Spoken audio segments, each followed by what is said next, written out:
This is Andi Purewal for Boxing Social in association with Betfred, and I'm delighted to be joined by the British and Commonwealth welterweight champion Chris Jenkins over Zoom. Chris, first and foremost, how are you doing? I'm all right, Pat. I'm going, well, doing what most people are doing, just getting by in it. Talk to me about kind of these past few months, Chris. How have you found lockdown, especially like we're starting to ease out of it more and more every day now? At the beginning, obviously, I was a bit pissed off because me and Garton would do the fight. And then, obviously, you know, he retired then.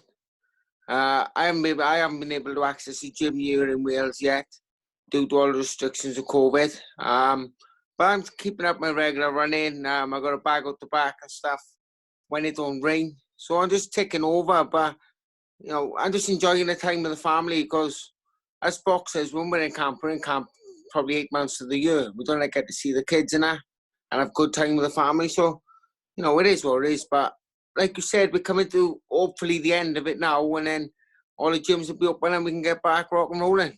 We'll come on to kind of some potential fights, and obviously Johnny, who has retired in a little while. But just to stick with yourself and your own training regimes, how have you found kind of being able to get back into the gyms now?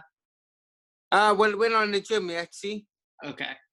Because don't know why the restrictions might be a little bit different to England. But, you know, there's boys, obviously, who's got fights behind closed doors who are training. I've been up with gym once or twice in the last couple of weeks when the restrictions eased a little bit. Like up in the Andi gym, Brett owns the gym. There's just myself in there. I've been up to Cardiff once since. But at the minute, because all this COVID, we don't risk nothing at the minute, and plus there's boys fighting, so you want to stay away from the gym anyway. I was about to say, has it been maybe, I assume not, but has it been a little frustrating at all that obviously Wales's lockdown and Scotland's lockdown has been a bit tighter than what England's has, with England seeming to ease the lockdown restrictions a bit more over recent weeks?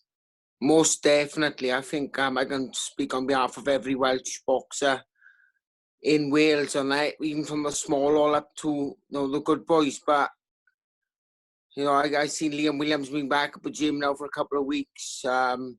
He's obviously up in the Ingle gym in Sheffield. You've also got Joey Godina then, who's in Essex, able to get access to the gym. So yeah, it's a bit of a piss take, but I suppose we just got to listen to him, haven't we, until we load it back in, really.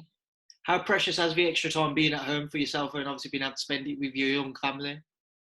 Well, I've gone bald, so it's quite stressful. No, it's all right. It's obviously I work as well. So believe it or not, with all this going on, I've actually picked up more jobs because people don't want to do them. But I've had to say no to them as well because all the COVID stuff. But work's dried up at the beginning, but it's starting to pick back up now. Just waiting to get back in the gym. That's all it is. But with the kids, it is nice. Let's obviously talk about kind of certain fights and that. There's obviously ones which stick out, but just start with obviously Johnny Garton. You mentioned you was looking to face him and you was ready to. What was your kind of reaction to his appointment? I seen it on Instagram. I did on a Sunday evening, and I looked there and I thought I just looked again. First thing I done, and I direct messaged him on Insta. He said, "What's going on?" And he said basically everything was going on with this COVID-19, and he lost sponsors and he has to work. He just can't get in the gym full time, so he had to retire. And he's got a family, just bought an house. So he wished me the best of luck and stuff. And we still keeping in touch now, even though we punched each other's head for like 12 rounds. I still class him as a friend. Obviously, you mentioned he's got other commitments and he's got to try and provide for his family, which is more than understandable, of course. Do you feel that having spoken to him, there is any possibility that he could come out of retirement if we used to see, boxing return to some form of normality a bit sooner than what we may have anticipated, if at all? Yeah, well, we'll see what happens in it. I don't know what Johnny's plans now because of once he said he's retired, he's going to stay retired. So, if he's going to do that. But I know the fight I want. I think you know the fight I want. I think everyone else knows the fight I want. We're just waiting. Let's obviously get onto that and move on to Conor Benn.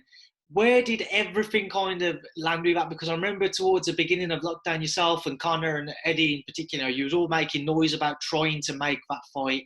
Where did it all kind of end up in the end? That's I don't know. I got tagged in something. My gym mate Nathan Foley, who's actually fighting now. Chris Billups. Yeah, that's it. I got tagged in something, and it's like, what does he know what I don't know? And they were making noise for it. I know an offer was put in. Gary Lockett, my coach, my manager Mo Pryor, myself want the fight. We said yes to it. It was a good offer. And basically Frank just said no. Why do you believe, or why did Frank say no to the offer? Mate, I don't know. Finally, I tell you. I suppose the only person who knows that is obviously Frank Warren and the team. Obviously, I'm in contract with them. So there's nothing I can really do, but see what happens now in the next couple of weeks, the next couple of months. How likely do you think it is that you will get the opportunity to face Conor, or Conor will get the opportunity to face you, rather, as you're the champion? I don't know, mate. But that's all I know is that he's mandatory. Obviously, I faced Liam Taylor last as my mandatory. I'm doing voluntary now if I want it, or I can go directly for the mandatory. So, in my eyes, I want to go straight for the mandatory. Have you said that though? Is there any temptations to have a voluntary defence just because of obviously this kind of break in the boxing schedule? You haven't got anything lined up for yourself. Is there more of a temptation at all to maybe have, a comeback fight, defend your titles and then step into the Conor Benn fight, or? No, I just want to fight. People will say, "Oh, you should take an easy voluntary, etc., etc." But where you look at the monies that can be earned from the fighting the likes of Ben, why would you want to take a fight against somebody you don't really know who could easily go in with a head and cut me up and I could lose my belt for literally pennies compared to pounds? So I'm 31 years old. I got 3 children. I'm not getting any younger, and these eyes ain't getting any better. So you're gonna cash in now, really. I mean, having said that as well, provided you and Conor were to face each other, how do you think the fight would play out? Because everybody knows you love to get involved and get stuck in, and everybody knows Conor loves to have that side. He has that side to his, artillery as well, if that's the word you want to use. He loves to get involved himself. Is it just a fight which you'd expect both of you to kind of stand and trade for the majority of the rounds? No. You look at my fight. I boxed Tony Garton. I boxed smart for 12 rounds. And then boxed another good fighter in Paddy Gallagher, who's known for liking a rack and attack. And, I boxed long and I kept my boxing brain. So, yeah, I know I can fight, but it's been drummed in my head so many times off Gary now that these are no good going inside, especially when the heads are clashing. So, my game plan would be to box smart and, show him that there's levels in the game. No disrespect to him, what he's done. He's winning, who's put in front of him, but I just think my boxing ability is a lot better than his. Now, Conor's obviously, he's also had some other interactions with another fighter over social media in Ashley Theophane. I don't know if you've seen any of it at all, Chris, but just kind of, if you have, what's your thoughts on it? I can't believe he's still boxing. Like, Ashley Theophane looks about 50 years old, but he's a name, isn't he? He was signed with Golden Boy over there in the States. He's done a few years over there. He's come home, he's done some tour and stuff. But like Theophane said, that he went offered good money. So if it happens, I think Conor Benn beats him. Just because his age and he's been on for so long. I think he's had about 50 fights, if I'm right. Yeah. In saying that. So, has he still got in him, or is he just looking for one last paycheck and then saying so long? obviously, as you're looking at the Conor fight, and Ashley's obviously looking to face Conor, would it be about you'd be interested in? Would you be interested to face Ashley Theophane if a deal could be agreed? And I'll box anyone. I'm well known for taking fights, whether it's on 2 weeks' notice or fighters in their own back garden. It doesn't really bother me one bit. I think my career, I haven't been, handed on a plate like Conor Benn have. I've worked hard from the small scene all the way up and then taking fights last minute, losing the British, then building myself back up. You know, just I just want to fight, but it doesn't bother who. But really, I want the Benn fight. Have you got a timeline as to when you'd either like to face Conor or just any other person as to when you'd like to be back in the ring? Yeah, well, obviously, I'd like to be in the gym now, access to the gym. So I just got to leave it all between my team, my manager and Gary. Then they're the main people who do the final says. Obviously, Frank's got an input on it. I would like to be out, what's it now, July? I'd like to be out September, October. And then hopefully win the belt outright New Year. Chris, I know obviously you mentioned earlier on that Nathan's preparing for his bout with Chris Billham-Smith. I know you haven't had a chance to go into the gym, but from your knowledge, how's Nathan been faring in camp, and what are your thoughts on his bout with Chris? Nathan, well, how can I start? I keep on winding him up, calling him Dougie, so he's not friends with me now. But no, I've been in the gym on 2 occasions with him now. Obviously he's training a lot. He's training hard. He's got his head in the right place. Like he said, most fights he's had since beating Jermaine Assar back in the day, nothing's got him up for it.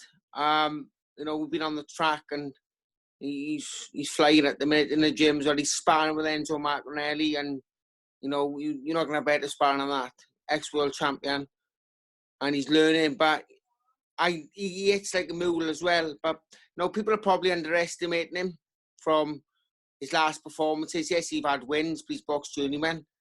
And there's a big uproar of this Chris Billham-Smith, isn't it? But I'm confident in my man doing the job.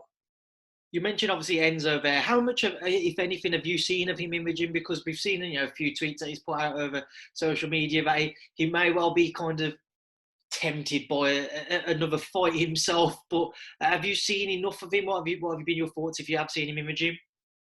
I haven't seen him haven't seen him sparring with Nath and all that, but obviously Gary's been there, and even Gary's saying he might be 40, but he's fit and he's still got everything about him. What do you make of obviously seeing boxers that certainly seeming to be tempted to come back? We've got the likes of Mike Tyson, Evander Holyfield are all saying that they're preparing for comebacks. What are your thoughts on kind of those guys? It's different, isn't it? With Enzo, he's a young 40-year-old man, isn't he? You got Tyson back in the day. He's been in these wars, and yes, he was knocking people out. But towards the end of his career, he's getting beat. Personally, likes of him and Evander Holyfield, I wouldn't like to see him back in the ring. They've made their name in the game. It's been planted there. Everyone's going to remember them for the right reasons. And if they come back, is it going to harm their name? So, when you retire, just enjoy your life. I know Mike Tyson's making a lot of money from green cannabis farms. So, I understand it's hard when fighters retire to kind of let go of it.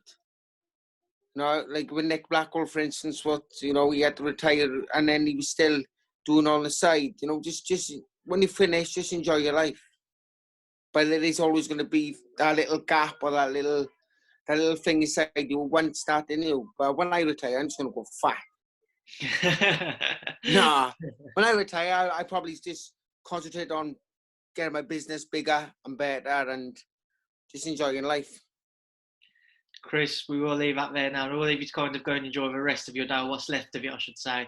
But before I let you go, what would you like to say to everyone who tunes in to watch our interview? Well, some people don't like me, some people like me, but it is what it is. Just thanks for watching, really, and appreciate it. Chris, it's been a pleasure to catch up with you. Stay safe, and I'll hopefully see you in person soon to do an interview. It's always been a pleasure, and thank you for speaking to Boxing Social. No worries, my man. Keep going. Take care.